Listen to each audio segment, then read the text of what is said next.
Республика иктисад министры Мидхәт Шаһиәхмәтов 4 августта Зәйдәге эшлекле сәфәрен яңа прогресс сәнәгать паркын караудан башлады. Аның эшчәнлеге кулланышта булган резина калдыклары, техник майларны кабат эшкәртү, бетон калдыкларын баклаудан гыйбарәт. Әлегә 15 кеше эшли, алга таба 100 кеше хезмәт куячак. Дровленый бетон отправляем практически всем. Спрос бешеный. На сегодняшний день заказы на 4000 тонн. Шималны күрше-тирә шәһәрдән китерәчәкләр, биредә башка резинтларга да урнашу мөмкинлеге бар.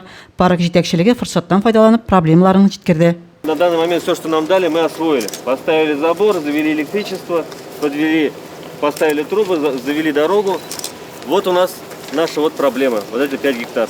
Министрга уңыш эшләп килүче Заман сәнәгать паркындагы элеватор Зәй шикәр заводы күрсәтелде. Соңгысында быел мәйданчыклар модернизацияләнә, киптерү бүлеге реконструкцияләнә. Шул рәвешле тәүлегенә 8,2 мең һәм аннан да күбрәк тонна чөгендер эшкәртергә мөмкин булачак. Кунакка әлеге киптерү бүлеген күрсәттеләр.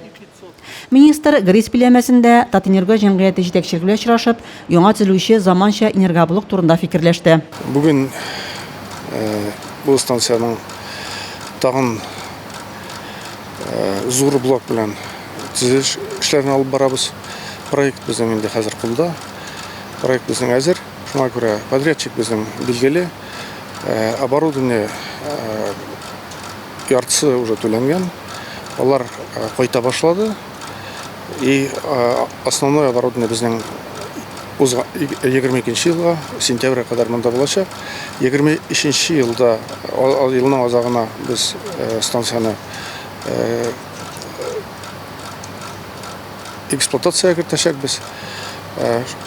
Күп кенә кеше сорый, ул станцияны керткәч нәрсә була искесе белән дип, бер нинди массовый сокращение да булмаячак. Ул 4 блок безнең яңгысын керткәч эксплуатацияны чыгачак, и 7 блок калачак. Станцияның тагын гомере узынайды, Аллага шөкер. Зәйдә быел безнең ишегалды программасы буенча 35 ишегалды төзекләндерелә, аларның күбесендә эш тәмамланып килә. Мидхәт Шаһиәхмәтов эш темпын шулай саклап, ишегалларын сыйфатлы төзекләндерергә, булганны сакларга чакырды.